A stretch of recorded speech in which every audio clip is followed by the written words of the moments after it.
Hey guys, so I hope you guys are all looking after yourself in this coronavirus lockdown. We are actually under lockdown in South Africa. We have been for a few days now, and we have, I think, 19 more days to go. 21-day lockdown, 3 weeks. So we're not really looking forward to that. I'm very fortunate that I can still work from home. Some people have been forced to take unpaid leave, which I know isn't very, very nice. So if you're one of those people, you know, my heart goes out to you guys, and stay safe, look after yourself. So this video is about the sound system of the Jaguar XF and basically just JLR products in general, because I had a subscriber who asked me to do a review on the sound system, and he likes heavy metal, so I thought I would just do a video. And he asked, like, what settings should he really have the system on to listen to that kind of music, since I'm a musician myself. Now, while I'm a musician, I'm not exactly a professional, so you know, the advice I'm going to give you is just really personal advice. It's not going to be, you know, professional advice. It's just my layman advice that I can give you, that's all. In this car we had the Meridian system in the new Jag, and most of the Range Rovers from 2016 upwards, well, even before that, had the Meridian sound system. Now the Meridian sound system has been around for quite a while, and the reason I can actually do a review on this is because if I compare the system to my old car system, the Jaguar, I had a 2009 XF as well, and that system had the Bose sound system in it, which was the bottom of the range sound system you could get in the XF at the time. And the top of the range system was the Bowers and Wilkins, and then Jaguar for some reason switched to Harman Kardon in the facelifted XF from 2012 onwards until 2015. And I think some of the 2015 old shape XFs already got the Meridian system in them as well. I don't know why Jaguar switched from Bose and then Harman Kardon and then Meridian. We don't know the dynamics of what's going on in the company, and I don't know if they received any complaints either. It's very, very odd actually. I just felt that my old XF sound system, which was the Bose sound system, was way more superior than the Meridian sound system. If I compare the sound in this car right now, and I put an old XF next to this, a 2008, 2009 model, even 2007 model, I know for a fact that the 2007 model is going to win. You know, that car, the sound was like sitting in a concert hall. You know, it was absolutely amazing. Whereas this car just sounds like a sound system in a car. You know, it doesn't sound that great. So I hope this video is just at least going to help you guys try and milk the most that you can out of your Meridian sound system. So here goes. So on the bottom of the range Meridian system, you get this screen, and you know, you got all the buttons here on the side. I'm not going to go through those buttons because this video is going to focus purely on the media system and the sound of the Meridian sound system. So I'm going to go to media, and we have, just turn the audio on, and I've got Ethereal Universe playing. It's something that isn't gonna get me a copyright strike, so we can also just pause that. This is the graphic user interface that you're going to get on the older system of the new XF.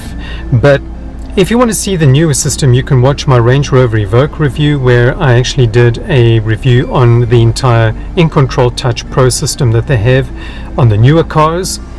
This system is actually different because it was kind of an in-betweener between the old XF and the new XF, the X250 and the X260. And the old XF250 also had an upgraded system, and it was a little bit of a mishmash because they did switch to Meridian before the X260 actually came out. I'm just going to tell you guys a little bit more about the Meridian system and how it sounds. Let's just take a look around. We've got source. So on mine, all I can choose from is FM, AM, USB and auxiliary. Now in some countries they probably have XM radio or satellite radio as well. I'm currently playing music from my USB, which is situated down here. So I got my USB there, and first of all, I just want to get this out of the way. I'm not very happy that Jaguar only put one USB in this entire car. You cannot charge a cell phone and listen to music from a USB at the same time, unless you're listening to music from your cell phone, which I don't really like to do because it runs my cell phone battery flat and I need my phone to make calls. For that reason, I prefer to use the USB, and I also need somewhere to charge my phone. Anyway, USB aside, let's talk about the sound. So if you want to go to the sound settings, you're going to click on this little icon over there, and it's asked you what do you want to set. So you can set general. That's going to take you to car settings, and you just go to media, and you can say traffic announcement yes, sound, and you can do radio settings as well if you are in the radio. But if you go to sound, well, this is where you set all the sound settings. You can have your balancer and fader. Now mine is set slightly to the back because I have found that they've tailored the sound for the driver. They haven't tailored this system for passengers at all. My car, being the base system, means it has 13 speakers. It has 6 in the front, 4 in the back, and then a bass subwoofer. Now this little dot over here, you can move it around, so you can move your sound to wherever you need it. And I've got mine set to just there. So that's where I like mine to be. As far as I'm concerned, it gives me a good experience, or the best experience that I can get out of the system. Let's put it that way. What I do like is that the interior is that of a Jag. It's not just any car. You can see the center console over there and the cup holders and everything. So that's a very nice touch. And then over here we have our bass, mid and treble. So you can see I've got my bass set to one notch from the top, because if you set it down to the middle, there's virtually no bass coming out of the sub. And the other thing is the treble as well. I've got my treble on full because there really is very little treble in this car. If you set it down to 0, you're basically gonna have a very muffled experience. So for that reason, I've got my settings on that. The mid-range I put down because it depends what kind of music you're listening to. If you're listening to rock music, which this particular subscriber had an issue with, he listens to rock, heavy metal, and if you're listening to heavy metal, you want to turn your mid-range up to maybe there. You also want some nice bass, and you maybe don't want the treble to be too high. I would put the treble down on the 4th notch, maybe the 3rd one even, depending on the type of song you're actually listening to. If there are lots of cymbals in the song, then maybe turn it down another further notch to 3. But the music that I listen to in my car is mostly jazz-oriented, pop fusion type music, and for that reason I need a lot of treble because the cymbals and stuff are fairly muted in this music, so you want to hear all the nuances coming through. And I set my mid-range way down because that allows the bass to come through. And you got to remember that if you set your mid-range up, the bass settings and treble settings are also going to affect your mid-range. So if you set your bass down to 0, your mid-range is going to have a very tinny effect. But if you set your bass up to 3 or 4, then your mid-range is going to have a much fuller effect and sound even louder. And for that reason, I just have mine on 0, which is neutral. And bass and treble are the 2 main factors that are going to influence the music you're listening to. This is unfortunately all I have to set the settings on this system. It's fairly basic. And on the top of the range system, you have way more settings that you can actually set because that system is a 5.1 Dolby surround system. So you got way more speakers. I don't know the exact number of speakers, but you got way more speakers, and I do know that it has a center speaker over there, I use this to put my camera on. You do have a center speaker over there. My car doesn't have a speaker in there, which I realized when I did the wood trim and I had to take that off the car over there. My car's just got a dummy sort of cover over there, but there's no speaker in there. There's no sound coming out of there.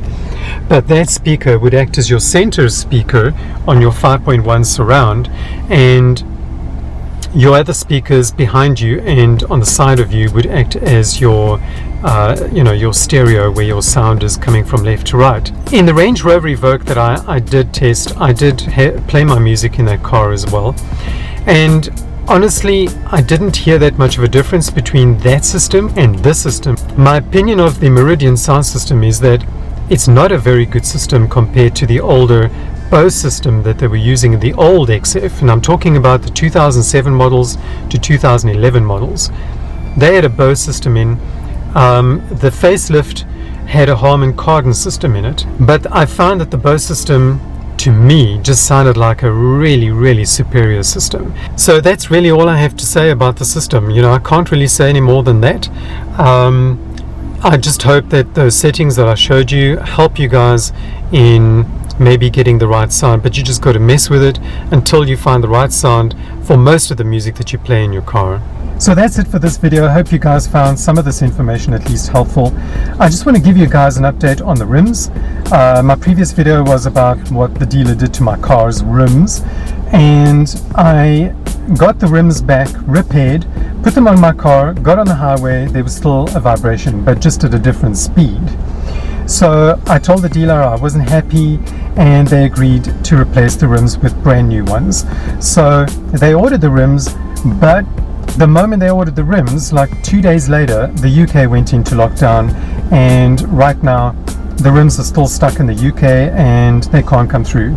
I've been told that they're waiting for engines and gearboxes and all kinds of things as well, and that hasn't arrived. So all those cars are just standing there, and luckily I can still get around in my car, I can still drive it.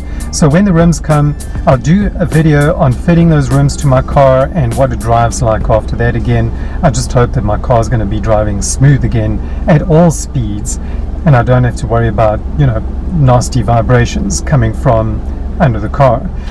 Furthermore, other than that, the AC is working great and the suspension noise is gone, so I'm quite happy with the car. And even if I wanted to replace it, I really cannot replace it right now. There's really nothing that I can do. So stay tuned for the next video. I hope I can do another video. I'm going to try and do another video before the rims come, and that means in the next 3 weeks. It's kind of difficult to shoot because one can't really go anywhere. So I'm going to try and do what I can to keep content rolling out. It's not going to be as much as it used to be, but I will try and keep videos coming out. So thanks for watching. Stay safe out there and look after yourselves. Till next time, cheers, bye.